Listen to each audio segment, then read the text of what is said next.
ಮಾವಿನಕಾಯಿ ಚಿತ್ರಾನ್ನ ಮಾಡೋದೇನೋ ಕನ್ನಡದಲ್ಲಿ. ಫಸ್ಟು ಬಾಣಲೆಯಲ್ಲಿ ಸ್ವಲ್ಪ ಎಣ್ಣೆ ಹಾಕ್ಕೊಂಡು ಎಣ್ಣೆ ಕಾದ್ಮೇಲೆ ಸಾಸಿವೆ ಹಾಕ್ಕೋಬೇಕಾಗುತ್ತೆ. ಸಾಸಿವೆ ಸಿಡಿದ್ಮೇಲೆ ಅದಕ್ಕೆ ಕಡಲೆಬೇಳೆ ಮತ್ತು ಉದ್ದಿನಬೇಳೆ ಹಾಕ್ಕೋಬೇಕು. ಅದು ಸ್ವಲ್ಪ ಬ್ರೌನ್ ಆದಮೇಲೆ ಅದಕ್ಕೆ ಕಡಲೆ ಬೀಜ ಹಾಕ್ಕೋಬೇಕಾಗುತ್ತೆ.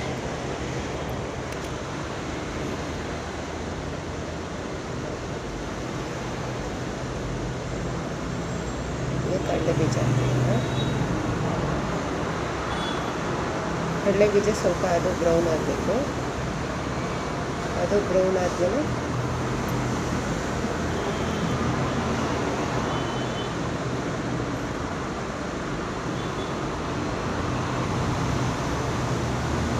ಆಗಿದೆ, ಅದು ಬ್ರೌನ್ ಆಗಿದೆ. ಇದಕ್ಕೆ ಈರುಳ್ಳಿ, ಕರಿಬೇವು, ಹಸಿಮೆಣಸು ಇದನ್ನೆಲ್ಲ ಹಾಕ್ಕೊಂಡು ಒಟ್ಟಿಗೆ ಫ್ರೈ ಮಾಡ್ಕೋಬೇಕು.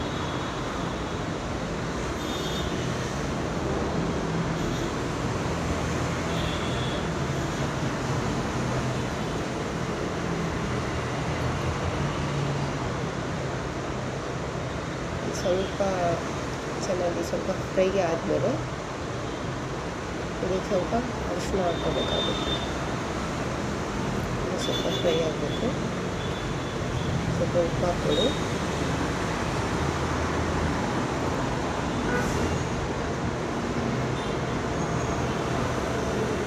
ಆದಮೇಲೆ ಈಗ ಸ್ವಲ್ಪ ಫ್ರೈ ಆಗಿದೆ, ಅರಿಶಿನ ಹಾಕ್ಕೊಳ್ಳೋಣ.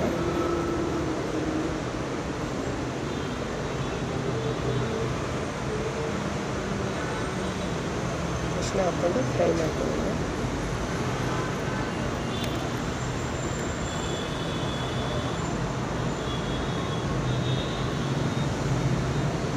ಸ್ವಲ್ಪ ಬಾಡಬೇಕಿದು. ಹಸಿಮೆಣಸು, ಈರುಳ್ಳಿ ಇವೆಲ್ಲ ಸ್ವಲ್ಪ ಬಾಡಿದ್ರೆ ಟೇಸ್ಟ್ ಬರುತ್ತೆ.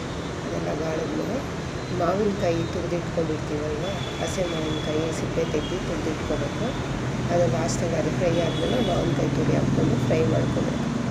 ಏನು ಜಾಸ್ತಿ ಟೈಮ್ ಹಿಡಿಯೋಲ್ಲ, ಒಂದು 3 ಮಿನಿಟ್ಸಲ್ಲಿ ಫ್ರೈ ಆಗಿಬಿಡುತ್ತೆ. ಫ್ರೈ ಆಗೋ ಟೈಮಲ್ಲಿ ಉಪ್ಪು ಕರೆಕ್ಟಾಗಿದ್ದರೆ ಉಪ್ಪು ನೋಡಿಕೊಂಡು ಉಪ್ಪು ಬೇಕಾದ್ರೆ ಉಪ್ಪು ಹಾಕ್ಕೋಬೋದು. ಇದು ಸ್ವಲ್ಪ ಫ್ರೈ ಆಗಿದೆ. ಲಾಸ್ಟಲ್ಲಿ ಕೊತ್ತಂಬರಿ ಸೊಪ್ಪು ಹಾಕ್ಕೋಬೇಕು. ಇದು ಹಾಕ್ಕೊಂಡು ಸುಮ್ಮನೆ 1 ಸೆಕೆಂಡ್ 2 ಸೆಕೆಂಡ್ ಫ್ರೈ ಮಾಡಿ ಗ್ಯಾಸ್ ಆಫ್ ಮಾಡ್ಕೋಬೇಕು.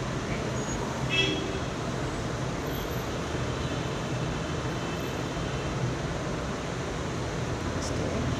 ಈಗ ಅನ್ನ ಮಾಡಿಟ್ಟಿದ್ದೀವಲ್ಲ, ಅನ್ನ ಹಾಕ್ಕೊಂಡು ಮಿಕ್ಸ್ ಮಾಡಿಕೊಂಡ್ರೆ ಮಾವಿನಕಾಯಿ ಚಿತ್ರಾನ್ನ ರೆಡಿ ಆಗುತ್ತೆ. ತುಂಬ ಚೆನ್ನಾಗಿರುತ್ತೆ ಈ ಚಿತ್ರಾನ್ನ. ಒಂದ್ಸತಿ ಟ್ರೈ ಮಾಡಿ. ಮಾವಿನಕಾಯಿ ಸೀಸನಲ್ಲಿ ಸಿಂಪಲ್ಲಾಗಿರುತ್ತೆ, ಟೇಸ್ಟ್ ತುಂಬ ಚೆನ್ನಾಗಿರುತ್ತೆ. ಚೆನ್ನಾಗಿ ಮಿಕ್ಸ್ ಮಾಡ್ಕೋಬೇಕು.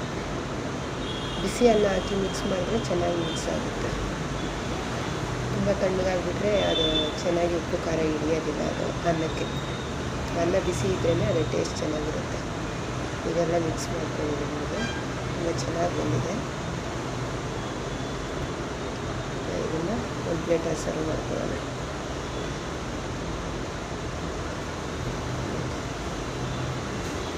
ಮಾವಿನಕಾಯಿ ಚಿತ್ರಾನ್ನ ರೆಡಿಯಾಗಿದೆ. ತುಂಬ ಟೇಸ್ಟಿಯಾಗಿರುತ್ತೆ. ಮಾಡ್ಕೊಳ್ತೀನಿ, ಒಮ್ಮೆ ಟ್ರೈ ಮಾಡಿ ನೋಡಿ ಖಂಡಿತ.